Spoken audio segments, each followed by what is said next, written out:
यूं भी देश में राजनीतिक दलों के बीच इतिहास को लेकर एक दूसरे को आईना दिखाने की होड़ मची है। इतिहास के पन्ने पलटे जा रहे हैं। दिल्ली से लेकर उत्तर प्रदेश तक इसी इतिहास पर बवाल मचा हुआ है। संविधान, आरक्षण और संभल के नाम पर पक्ष विपक्ष एक दूसरे को ललकार रहे हैं। तो क्या हो रहा है संभल में, देखिए हम आपको दिखाते हैं एग्जैक्ट पोजीशन क्या नजर आ रही है। मस्जिद पर जमकर सियासत हो रही है। जामा मस्जिद या फिर हरिहर मंदिर, पक्ष विपक्ष इसको लेकर के आमने सामने है।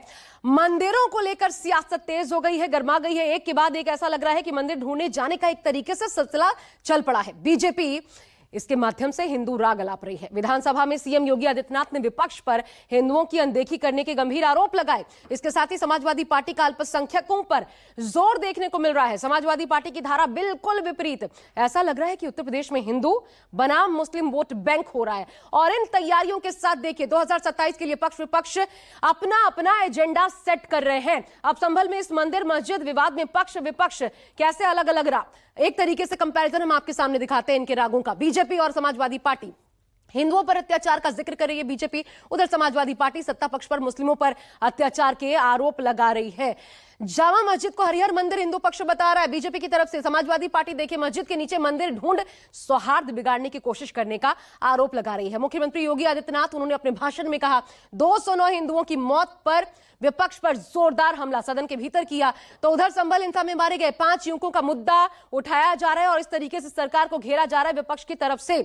योगी आदित्यनाथ क्या कर रहे हैं? हिंदू हितैषी छवि बनाने पर जोर दे रहे हैं। समाजवादी पार्टी अल्पसंख्यक हितैषी छवि बनाने की कोशिश कर रही है। यानी होड़ सी मची है जो कहां और किस रूप में जाकर ठहरेगी तब तक, जब तक कि सियासत का असल रंग देखने को नहीं मिलता, इसकी मात्र कल्पना ही की जा सकती है।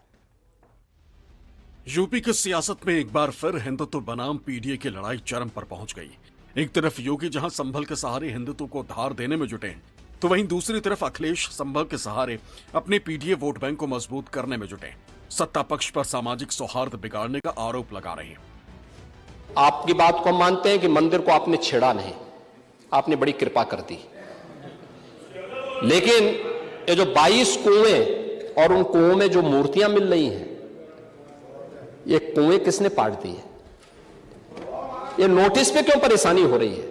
जो लोग हर जगह खोद देना चाहते हैं, खोदना उनका लक्ष्य बन गया है। जो लोग खोदना चाहते हैं वो याद रखें, देश का सौहार्द भी खो देंगे एक दिन। दरअसल बीजेपी जहां हिंदू हितैषी छवि बनाने की कोशिश कर रही है, तो वहीं अखिलेश को अपने पीडीए वोट बैंक पर पूरा भरोसा है। यही वजह है कि दोनों ही नेता अपने अपने हिसाब से 2027 की सियासी जंग की तैयारी कर रहे हैं। हालांकि योगी के बयानों और तेवर से साफ है कि वो हार्डकोर हिंदुत्व के सहारे ही 2027 की चुनावी वैतरणी पार करने की कोशिश कर रहे हैं। अयोध्या में राम मंदिर नहीं बन पाता क्या? अयोध्या में इंटरनेशनल एयरपोर्ट बन पाता है क्या? अयोध्या के अंदर की गलियां 4 लेन की बन पाती क्या? अयोध्या रेलवे की डबल लाइन के साथ जुड़ पाता है क्या? अयोध्या की इतनी बेहतरीन कनेक्टिविटी हो पाती है क्या? लेकिन देश के संविधान का वास्तव में गला घोंट करके संविधान में चोरी से सेकुलर शब्द डालने वाले लोग अपने घर में शोक मना रहे हैं। उधर समाजवादी पार्टी लगातार संभल के बहाने सत्ता पक्ष पर अल्पसंख्यकों पर अत्याचार करने का आरोप लगा रही।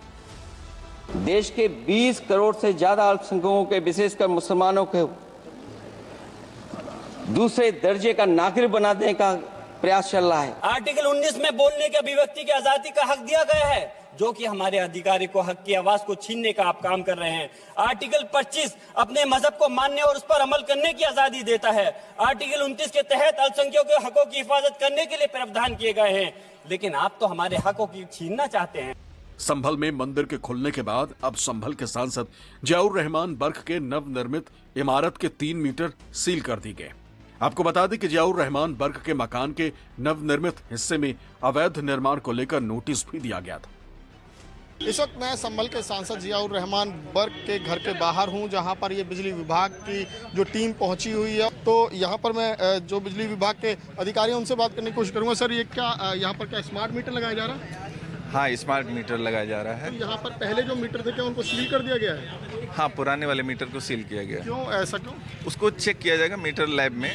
कोई अगर दिक्कत होती है तो उसमें रिपोर्ट में आएगा, अगर कोई दिक्कत नहीं है तो ओके आएगा। अब ये जो पक्ष विपक्ष की तैयारियां आपको नजर आ रही है, नैरेटिव गढ़ने की कोशिश हो रही है, दरअसल इसके पीछे है यूपी की आबादी, इसका आधार है। और किसका कितना हिस्सा इसमें आता है मैं आपको दिखाती हूं। कुल मिलाकर के आबादी 25 करोड़। कल सदन के भीतर भी मुख्यमंत्री ने कहा हिंदू इनमें लगभग 80% आते हैं, मुस्लिम लगभग 20%, अन्य की आबादी देखिए 1.2%। और यही वो 80-20 है, याद कीजिए, जिसके सहारे पीडीए की काट न जाने कब से 2022 से ही योगी आदित्यनाथ ढूंढ रहे हैं। कैसे? देखिए, यूपी की 80% आबादी पर उनका एक बड़ा स्टेक लगा हुआ है।